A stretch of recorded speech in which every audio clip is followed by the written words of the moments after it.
Hi, you're listening to Country Chat with Dom with me, Dom here, and I'm joined by a very different guest, but an incredible guest nonetheless. I'm joined by Brad from Saloon Clothing. Hi, Brad. Hello, how you going, Dom? Thanks I'm for absolutely fantastic. I mean, I'll give everybody a bit of a preface as to how this has come about. So I was just scrolling one night on Instagram one time and, going through the reels, you go into like a doom scroll with reels on Instagram. And up pops your advert for Slim Clothing. I was watching it. I was thinking, this is incredible. And then I thought, you know what? I'm going to send you a message. Let's get you on the show because I'm looking through your website and stuff, and all the clothing is incredible. It really is. And I sent it to my partner, and she was like, "Yeah, you need to get this guy on your. You need to get this company on your show. It'd be great to chat with them." I was like, "I've already sent the message, and here we are now." So, Brad, like, tell me about it. So, first of all, I want to go into a bit about you. So, let's talk about music. Let's talk about country music, because a lot of this started when you went to the C2C in London. So, how did like the brand and how did you get into country music? Oh, that's a good question.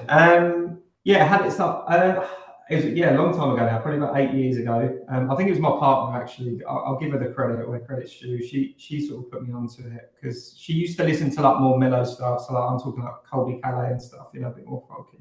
Yeah, Um, and yeah, she showed me a few of those, and then I think maybe like Sam Hunt was in the mix at the time.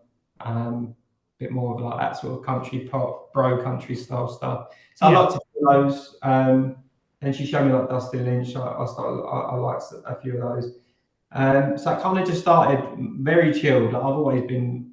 I'm quite a like multi-genre person anyway. I'm never not like one of these that's I only listen to this and that's it. yeah.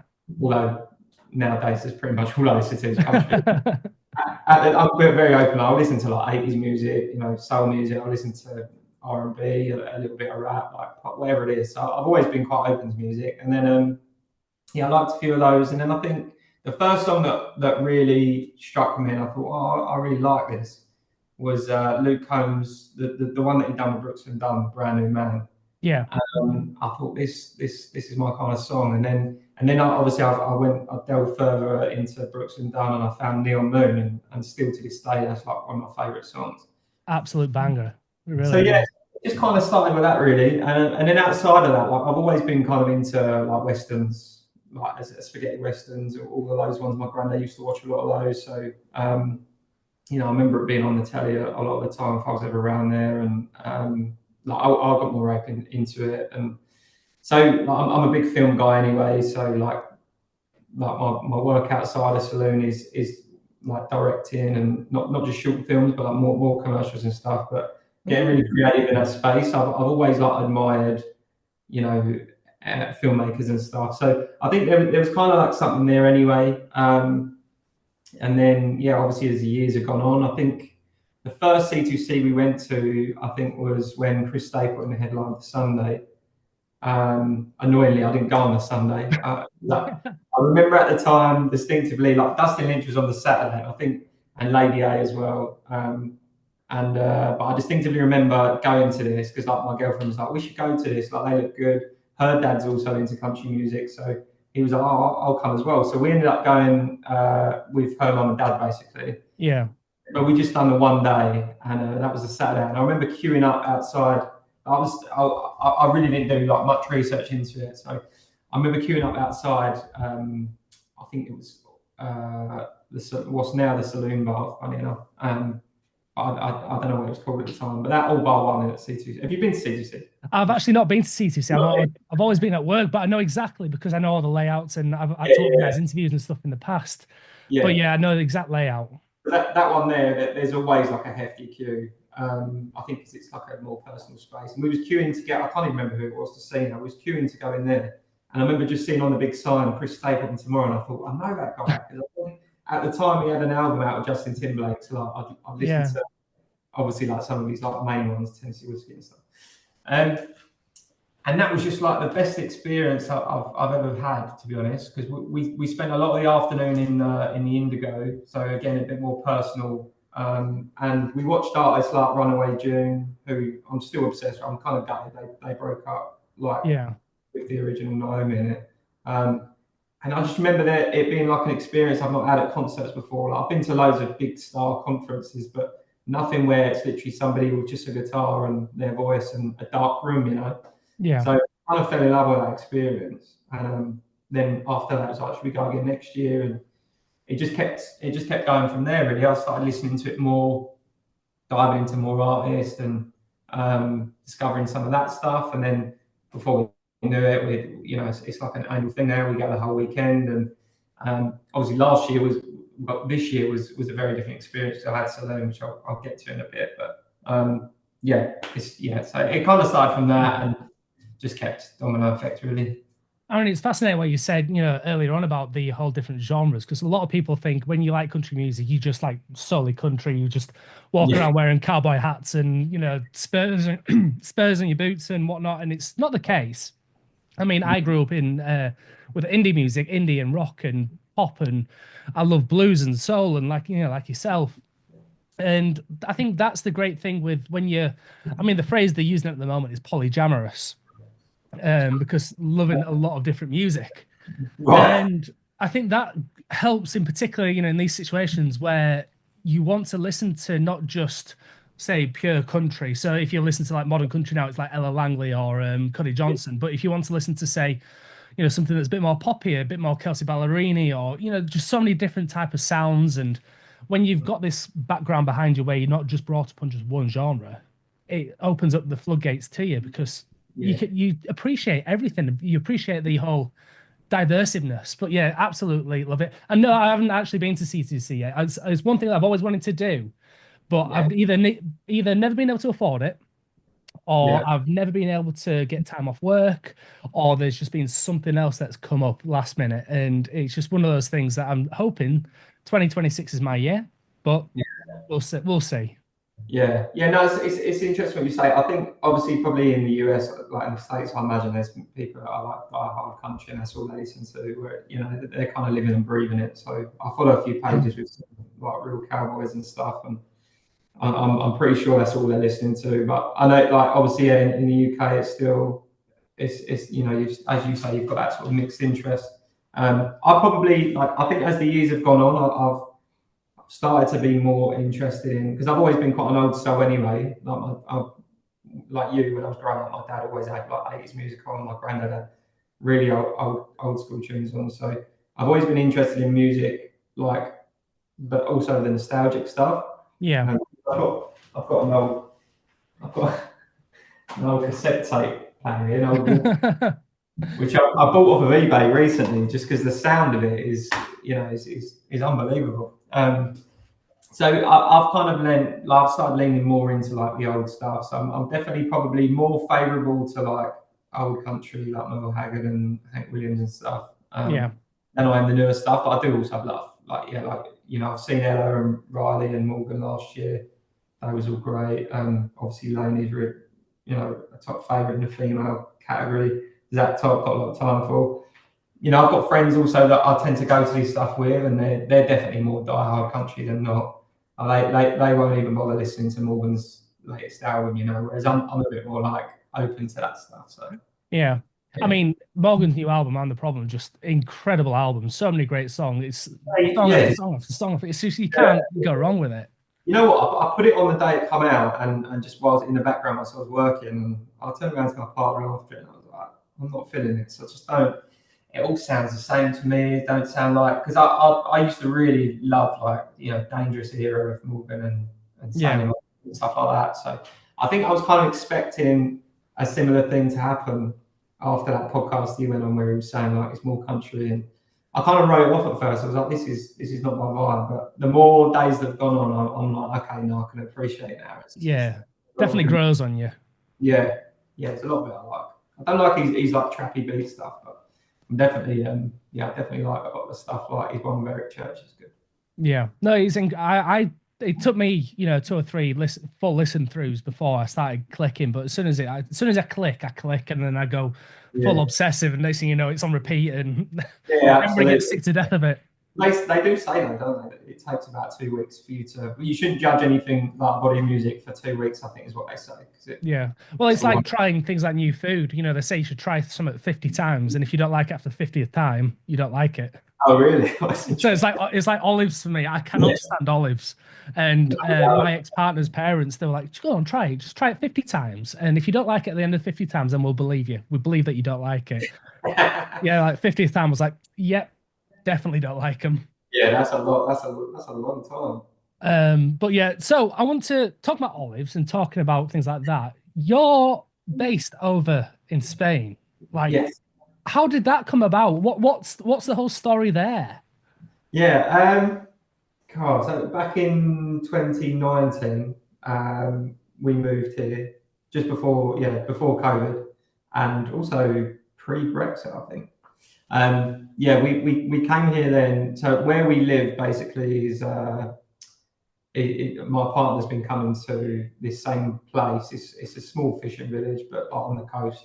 She's been coming here on holiday since she was like a really, small kid with family friends. So she's like been used to it for a long time. And then I think 2019, once I left my old job and started doing my own online business. And I always said I want to be able to work from anywhere in the world. And there was an opportunity that come up that allowed her also to leave her job and work remotely too. So we was both remote at this point, and 25 years old, and was just like, you know what, should we give it a go? So we moved here within like 2 weeks. It was like a really just kind of impulsive. It was like we viewed Yeah, viewed the house like virtually on FaceTime. Was like a rental at the time, and was like, yeah, we like that. So we just done it, and then I just fell in love with it. But we had to come back. We was there for about 8 months, and we had to come back the end of 2019 for multiple things. So we just decided that weren't the time for us. So we bought a house and had a kid, and then was like, maybe we'll readdress it in the future. And we kind of like toed and froed with it for a few years. We couldn't get it out of our heads, and we put the house up for sale in I think 2021, and then took it down again, and it was just really like back and forth. But I think the decision was once we had our little girl Lennon.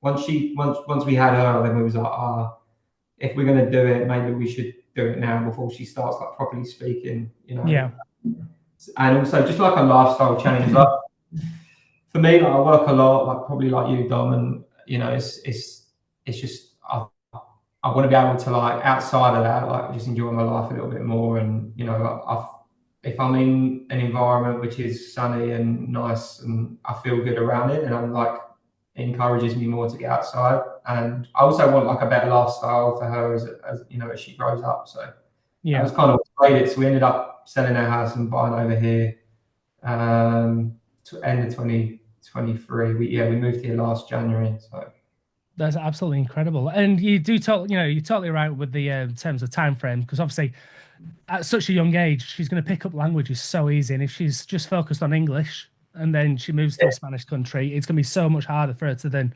start yeah. younger and learn both at the same time. Yeah, 100%. I mean, she's already like she goes to Spanish nursery now. She starts Spanish school in September, and like already she's saying Spanish things, and she's 2 years old. So I think it definitely was a right choice, and hopefully we can continue to live here. And also it's good for me for content because there's quite good areas to go to, which looks like you're in the middle of Arizona. So for Yeah, the I mean, it's flick, not good. when I was flicking through your Instagram, like I was talking to you before we actually came on this, the fact that whenever I talk with new artists or whatnot, I'll go to like the YouTube and socials and I'll literally just go boom and scroll right to the start. And then I'll go, Yeah, okay, so where are we? And one of your first videos, as you was about to build up your promo for your stuff, there's yeah, a one of your t-shirts that is just kind of like draped over a sign, a wooden picket sign. There's yeah. one on some rocks, almost like a bit of like a mini cliff face.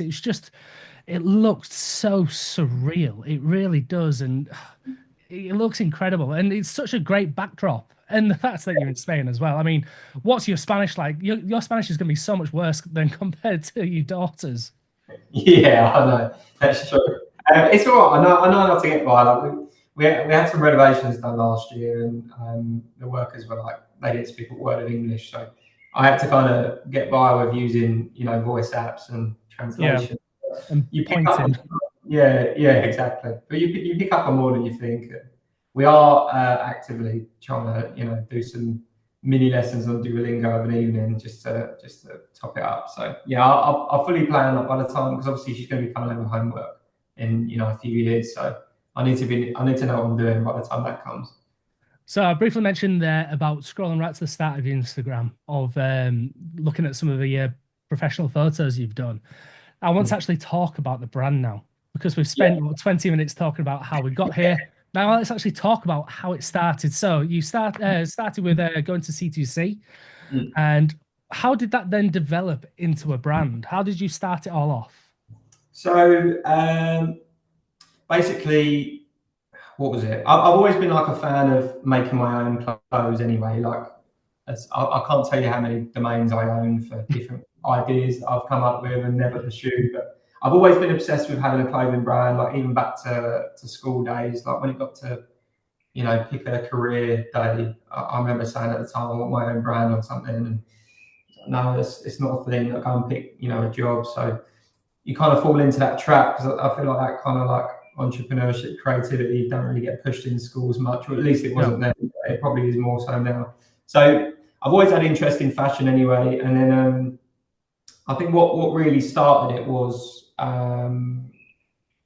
it what was it? It was last year. Yeah, last year we went to the Morgan Wallen at BSC Hyde Park, and I just couldn't find anything like good enough in, like, that's probably not the right way to say it. I don't want to like throw shade on like boutique brands and stuff, but like not anything that like resonated with me enough that I was like, Yeah. that's stylistically that something like girls were finding all sorts, because you've got like even all the fast fashion throwaway brands now are just jumping on it, aren't they? So Yeah. it was just like, our friends were like easily finding stuff, and as men, I was just like, right, well, I can get my jeans, but like, what kind of top? I want something, that's really, really cool and out there. And I just couldn't find it. So what I actually did was, a friend of mine, he ran a brand called 304 Clothing for 10 years. That was a big fast fashion brand in Birmingham. And he ended up, I think a year or two ago now, he started this process. Basically, he exited that company and he was like, right, I'm going to start. He's got all the contacts now for suppliers and stuff. So he kind of built this new business where it could enable people to, he could help people start their own brands. And Yeah. I've been friends with him for like, I think it was like my first ever client. So I've been friends with him for like 5 years now. And it was funny enough, around that similar time to Morgan Wallen, he messaged me and was like, look, if you ever want to start that clothing brand that you've been banging on about for years, I might have an option for you. And he was Yeah. telling me about it, and it was like this like print on demand setup, so like you didn't have to like buy thousands of pounds worth of bulk. It's like you can you can make decent margins, but you can do it all on demand. So like if it don't work, it don't work. So I was interested by that, and I thought, what, I'm going to give it some thought, because like the amount of ideas I've just not pursued, I don't want to like jump into anything. But then I think about a week later, I was like, oh, actually, I might message him about making me like I'll get my own top made from all the. So I was like, do you reckon you could do me like a one-on-one piece? And he was like, yeah, that'd be fine. So, and then he was like, that would be a chance for you to see, what the quality's like and if you like Yeah. it, because he's obviously trying to onboard me. So I was like, all right, I'll use this It's to almost like a get. sampler type thing. Yeah. So I think I just got like a blank T-shirt from ASOS or Topshop or something, which I liked, and it was just a white T-shirt. So I was like, oh, can you print on this? Sent it to him, and I got these designs ready for it, and one of them was Long Live Cowgirl, so I thought that's perfect because it's one of Morgan's songs. Double-sided print, and I sent him those, and I didn't really think much of it, and then he sent it back, and he also chucked in a blank of the actual T-shirts that I could get with the supplier that he had to connect to, and he was like, "See what you think," and I was just like, this is brilliant. I love it. Again, still not thinking too much about it, but I looked at the Hmm. black, I really like it. So I wore that, and like I just got loads of comments from people like whilst we were there, because it's festival, you're sitting around a lot, and loads of people were saying like, "I love your top. Where's it from?" And I was just like, I didn't really know what to say, because I was like, well. it's not from anywhere. I just made it. So I was just saying I just made it, and they was like, I really like it. And then that kind of just planted a seed. I think I was just like, maybe there's, maybe there's something in there. So I started to do a bit of research, and I couldn't really find much, out there that was jumping out. And I work in brand and design and creative industry anyway. So Yeah. I've built like brands aesthetically for other people and logos and stuff, and kind of watched them soar. And always in the back of my head, I thought like, this is annoying me because I'm delivering it on a plate and this could be mine. So I think at the time I was like, I want if I'm going to do it, I've got to do it properly and make it something that's like a really noticeable brand. So I just tried it, and there was another thing. So I'm dragging on that, but we moved to Spain, and I think I was like chewing it over for a while. I was looking at research and playing around like with websites and domains and names, and I sent him my mate a list of names. I was like, "Do you like any of these?" There was like Roadhouse and uh, God knows, there was like so many different Western type names. So they weren't even what it was going to be called. And he was like, yeah, like these are cool, these are cool. And then I went into our garden in our villa, and I noticed that on we've got like an outbuilding made out of stone, which is like half finished. Yeah. It's been there for like 30 years. And hanging on the brick is, I don't know if I can show you it. I've got them hanging up there now, but it's blurred out. These horseshoes. Yes.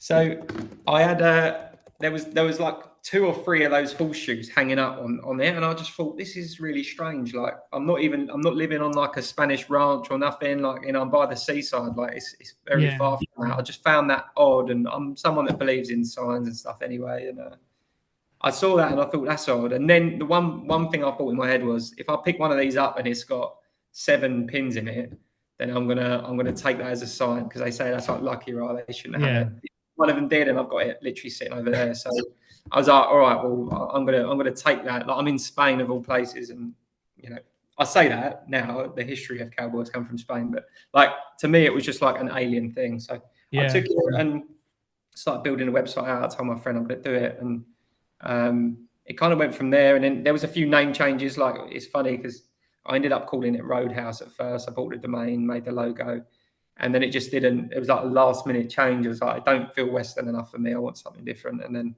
I thought of Saloon, and I said it to my friend. I was like, what do you think? And he was like, I love it. It's simple. It's one word. It's, it stands out a lot. So I kind of rolled with that, and the rest was history, really.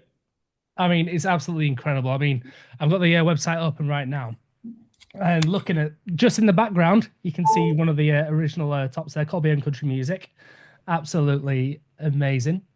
And there's just so many different designs that you've got now. I mean, do you create all these designs and whatnot? Is it you that does it? Yeah.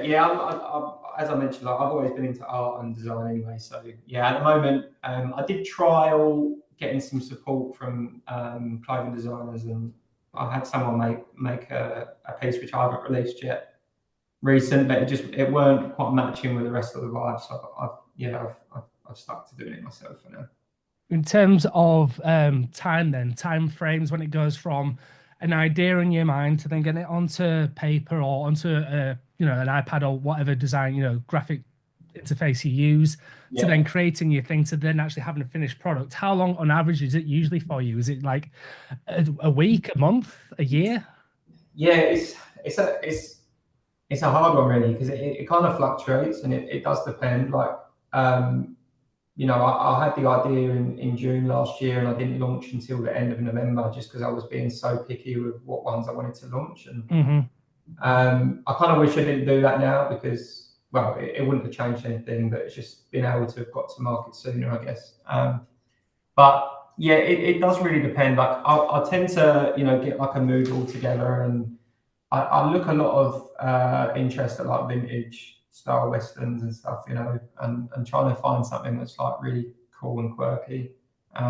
Mostly it'll be just inspired by that, but then so sometimes like I'll spend ages, like I'll do a design, and I might spend like a few hours a night on it, and then I'll come back to it in a few days, and then I'll change it. And there's some again like that I'm still working on, which I've probably put in 72 hours total so far, staggered over various nights and just still not got to a finished piece. And then there's others like Cold Beer and Country Music, where I think that was like 2 weeks before C2C or 3 weeks before, and I was just like, I feel like I need something that's going to appeal more to like all of these country music fans. And because we was doing the Holocat collab, I was like, oh, I think I had Zach Top playing at the time, and obviously his song come on, and I was just like, it's as simple as that. So I done that again with no expectation, and it's turned into one of our bestsellers. So it does depend. It does depend. All the t-shirts are great as well, and the hoodies are great. The fleeces, it all looks so incredible. There's one thing that really stands out to me, and it's something that I'm definitely going to be buying very, very soon, is the vest, the that brown vest that you're selling as well. Just it looks so smart. It looks so. It's just everything goes together. When I'm watching one of the videos now on your Instagram, and I'll show everybody on the camera the end of the reel where it says "Watch more reels" and whatnot. But that's the finished pose, and the view there, the whole get up there is just so smart. It really, really is. I appreciate that. It's like, again, like, it's interesting. The question you just asked me about how long things take. It's quite ironic because like that one there, I literally designed that in about. Well, it's probably biased because like I was messing around with the actual cowboy on the horse and stuff in a previous design. So I guess it was kind of biased on that part. But in terms of like completing that as its own artwork, like I think I've done that in like less than an hour, just one evening. And I don't even know what brought it on. I think I was messing around. I was trying to get like a load of orders done. Again, that was pre C2C actually. So we had a supplier meetup. I was basically going to this meeting with a new supplier that was going to be able to like do the embroidery and everything like that, and for the jackets, because there's obviously the other jacket as well. And it was like last minute, and Dave, my friend who helps me, was like, he's like the in between the supplier, and he was like, look, get me the list of all of your SKUs like tonight if you can, because like we need to get it to the supplier on time. They need enough time to prep before we go on Tuesday. So I was like, yeah. So I was like scourging through like what ones can I add in like last minute to get made as samples before we go C2C, and then like that idea just come in my head, and then I span it, and then I sent it, and I didn't think anything of it again. Like I was like, see, maybe people like this, maybe they won't. And then I teased obviously some of the videos with the sample, and then since then I've just had like so many people message saying like, because it says sold out, like because my theme doesn't allow me to like it only gives, if you put 0 quantity, it shows it's sold out. So I think a lot of people assume it's already been out, and when's it coming back in? I literally get daily messages about it, and I turned on this notification button thing to so you can put in your details and size and be notified when it drops. And like literally every day, it's just racking up. So it's becoming quickly one of our most popular pieces, and I haven't even released it yet. So the time thing, it really does depend. It's usually the ones you don't think will be the best sellers usually are, and that's what I'm learning so far. It just shows. I mean, I was talking with my partner about things like music and writing music and creating things like videos. Sometimes it's the ones where you just jump straight into it, do it, and it's done. And sometimes they're the better kind of like takes when it comes to content, because it's so natural. It just comes so easy, and you're literally just flowing from the heart, rather than you can over critique something or over edit something or over do something. And I can imagine that's the exact same thing with designs and graphic design. You can touch it up a bit too much or make it too much. I mean, that's the great thing with the Cold Beer and Country Music one, is it's so simple. Yeah. It's so smart. It's brilliant. Yeah, it's really interesting to like see the data really, because I think like a lot of the time, because I've worked in creative space, I'm used to like trying to deliver a really impressive piece, so I want somebody to look at that and be like, oh, okay, they've spent a lot of time on that, so I think that's what kind of led me to try and do as many possible with like the double-sided prints and really detailed and stuff.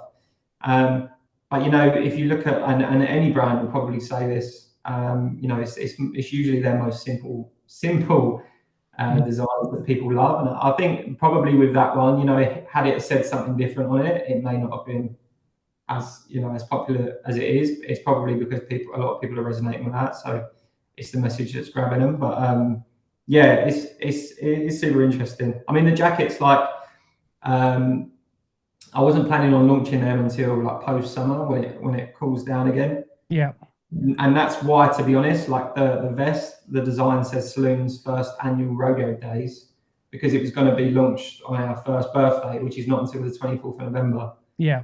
Um, but I put a poll out and so many said release it pre-summer, so I thought that's what I'll do. So it comes out at the end of this month, basically. Exciting. I cannot wait for it to come out because I'm going to get my order in straight away. Um, Appreciate in terms of, so we talked about, things that are coming out. Is there anything else that you're kind of like in the development stage of? Is there something that you're excited about that you can share, or is it all a secret? I wouldn't necessarily say secret. I'm pretty open. I'm probably the worst person for like hiding things, and I think I'm also like there's part of me that's like in the back of my head is like I don't want somebody else to, even though like we're already like established now and getting the name out there. I don't want somebody else to come in and beat me to stuff. Like I quite like I'm not saying we're the first country and Western brand in the UK, but from experience, like in terms of like real brand and that kind of offering, wide offering, we're probably up there. And I just got this like fear that somebody with budget from like a huge conglomerate company is going to come in and try and like take that away from me. So I do tend to reveal quite a lot of unreleased products on our socials, even if it's like, you know, a picture of it on Photoshop where it's still like mid edit. Hmm. Because like, it's quite nice to sort of get, if I get like feedback on that, if people are reacting to it, then I kind of know like, oh, okay, well, people are going to like that. Yeah, And it doesn't really get much traction, then I kind of, I'm like, okay, well, maybe it's, you know, maybe it's not something worth spending too much time on. So, but I'm excited about the jackets. There's so much in development. Like I sampled a lot of stuff back in March, pre C2C. Like one of the jackets is on there with a big Saloon emblem, which is like all embroidery patched, and it's like really high quality crafted goods. And I'm desperate to start widening the range. There's only so many, you know, I don't really get it anymore because we've widened the offering a little bit, but there's only so many comments from people on ads, you know, that you can take where they're saying, you know, you're not a Western wear brand because you're selling t-shirts. So stuff like that sticks for me, and I want to be able to expand the range and give people more option, you know. yeah, So totally get that. most excited things I want to get into is denims, and I'm not afraid to say that will be soon. Yeah, Um, but the jackets for me will be a good one, and also we're coming into summer, so hats is also another one. We've obviously got a few truckers, just like the cold beer and country music ones, which are just printed, but we're working on like some really nice embroidered and patched ones at the moment, which will be cool. And what I'm calling them wild rags, but they're going to be bandanas basically. So we're yeah. working on some of those as well, and tanks. So yeah, there's going to be a real, yeah, there's going to be a mixture of stuff. Actually, cannot wait. So excited. I mean, one good thing that another clothing brand, I won't mention names because we're talking about Saloon, but what they do is they've got a WhatsApp group and they call it their family. And everybody's in this group. If you buy from them, you're entitled to come into this WhatsApp group, and they post like little edits. What do you think of this design? This design? Do you prefer A, B, or C? And people Yeah, vote and stuff like that.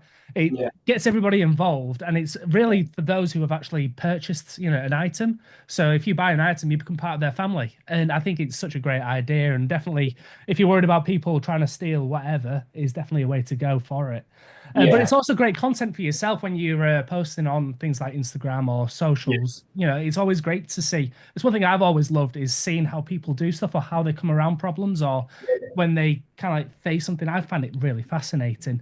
yeah. But I know you've got Yeah. plenty of things to get on with though. So quickly, um, in terms of actually buying stock or buying something, Mm. whereabouts can people buy? Is it just from the website, or are you going to look at outsourcing to, selling to outlets, or is there anything of that in the pipeline? Yeah, we have been approached by some for like wholesale and stuff.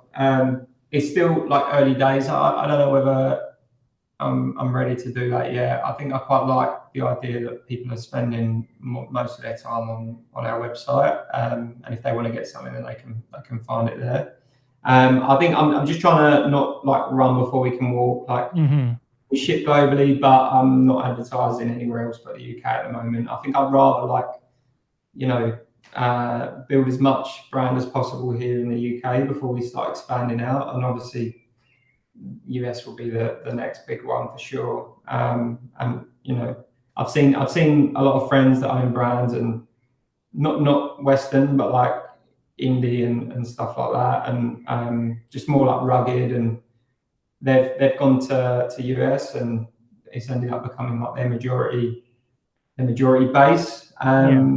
So I wouldn't be surprised if that same thing might have happened to us. And I'm not going to force it. At the same time, I'm not going to hide away from it. And like obviously, there's part of me that absolutely loves really pushing that like made in England angle and offering it to people that are in the UK that can't necessarily buy from abroad or getting slapped with taxes. So that will always be like a big part of it, but I equally don't want to pigeonhole ourselves to be only UK, and I want it to become more of a global thing. So when the time's right, then we'll do that. We are actually in talks at the moment. Actually, something else I can. It's kind of secret, but not. But like, we made a one piece for an artist, a Nashville artist at C2C, and I actually got to give it to her. It was made based on she was a really lovely person as well, and shout out to Holler as well because it was then allowed me to get in backstage and give it to her because we was collaborating with them. But yeah, she really liked it, and I decided to follow up and see if she'd be interested in doing like a licensed collection with us, and she was open to it. So she's introduced me to her agents, and we're back and forth in now trying to agree some terms. So I'm hoping that will be the next step, and hopefully, yeah, a lot more to come from that after. Awesome. Finally, can I just get you to pick me two of your favorite songs right now in country? Does it have to be new or? It can be new, it could be old, it could be whatever you want. I think one of my all-time favourites, which resonates with me and represents Saloon, is called "Swinging Doors" by Mel Haggard. Classic. So yeah, I'd have to keep that in the mix. As for current, I'll do one old, one new. One new. Let me just hit up my most liked songs at the moment. Put you on the spot here, haven't I? You are. There's so much choice, right? We did actually. I did start a playlist live from the Saloon, which is just a playlist that I've made based on all different music. You know what? I'm gonna go. I'm gonna go Ernest because yeah, I think like although he's very well respected as a songwriter, I think a lot of people sleep on him when it comes to his actual own music. So I'm going to say one that I've been pumping of his is "Turn Me Up" or "Did It Anyway." The two new ones from his Cadillac sessions. I like those. Two cracking songs there. Absolutely love it. Well, thank you, Brad, for coming on. It's been an absolute pleasure talking to you. Where can we find you on your social media? Where can we find your website? Where can we find you in general, both yourself and your brand? Well, if they go to my brand, then you'll see it's the only person that's following is me anyway. So if you're interested in following my page, feel free. But it will be Instagram, TikTok, Facebook, all socials is at Saloon Clo, and our website is saloonclo.com. Amazing. Thank you so much, Brad. Thank you everyone for tuning in. It's been an absolute honor chatting with you and get to know more about, Saloon and the whole life, breathing into it as well. I hope you all have a wonderful time. Thank you everybody for listening. I'll see you all next time.